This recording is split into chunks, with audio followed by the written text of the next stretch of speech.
This is not an ordinary bird.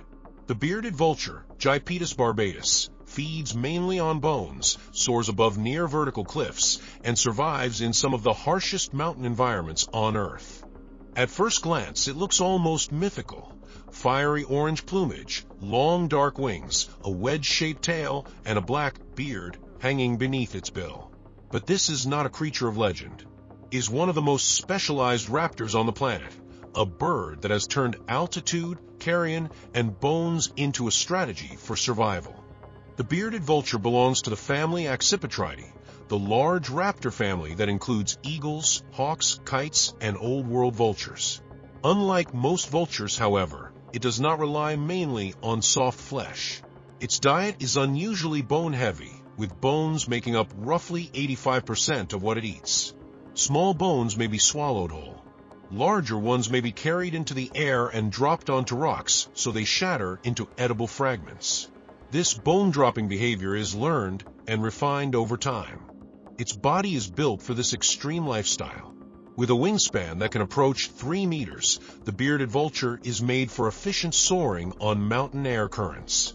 It is not a heavy, brute force hunter like an eagle. It is a patient aerial specialist scanning valleys, ridges, cliffs, and carcass sites for what other scavengers leave behind. Where wolves, eagles, and other vultures finish with flesh, the bearded vulture arrives for the final treasure, the skeleton. And that is what makes it so powerful. Most animals cannot survive on bones. They are hard, dry, and difficult to digest.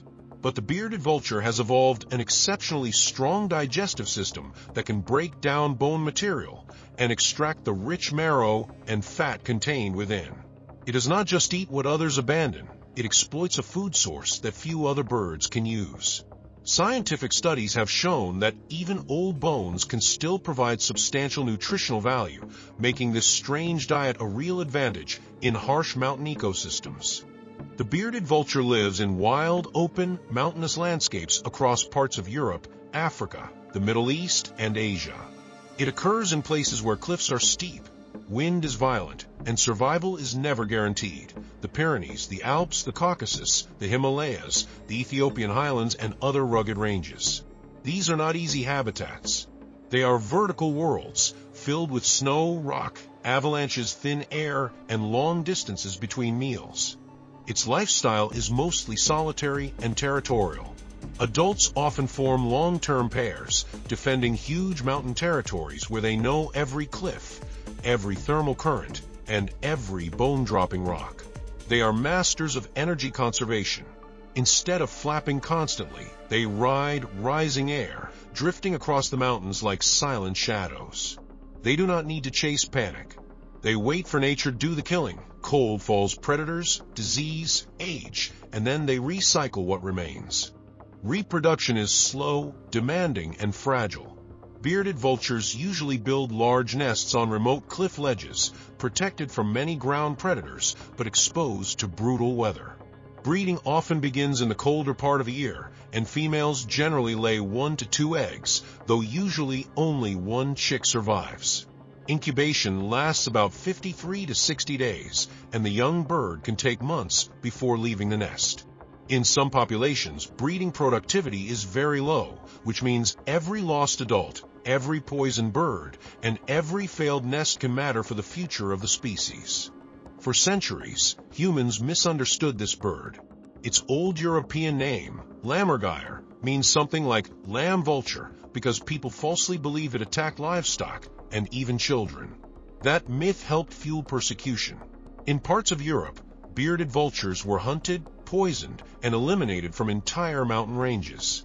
In the Alps, the last native individual was shot in 1913 before major reintroduction efforts began decades later.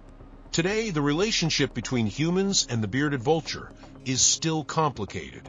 On one side, conservationists are working to bring it back through reintroduction, monitoring, protected areas, and anti-poisoning programs. On the other side, it remains threatened by illegal poisoning, power line collisions, habitat disturbance, reduced food availability, and human pressure in mountain landscapes. This bird is not weak, but it remains vulnerable to the modern world. Its ecological importance is enormous.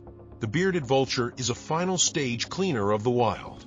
It removes bones that would otherwise remain scattered across the landscape, helping recycle nutrients back into mountain ecosystems.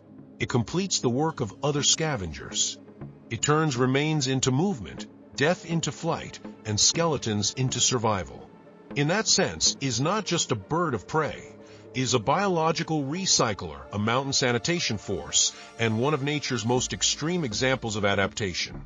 The global conservation status of the bearded vulture is currently near threatened, with evidence of a moderate population decline over recent generations. That status tells us something important. This species is not gone, but it is not safe. Its survival depends on protecting wild mountain landscapes, reducing poisoning, securing nesting cliffs, and changing the old myths that once turned people against it. The bearded vulture is a paradox of nature. It looks majestic, almost royal, but it feeds on bones. It lives in silence, but its presence speaks loudly about the health of an ecosystem. It is not a monster. It is not a killer of lambs. It is a specialist, a survivor, and one of the most extraordinary birds ever shaped by evolution.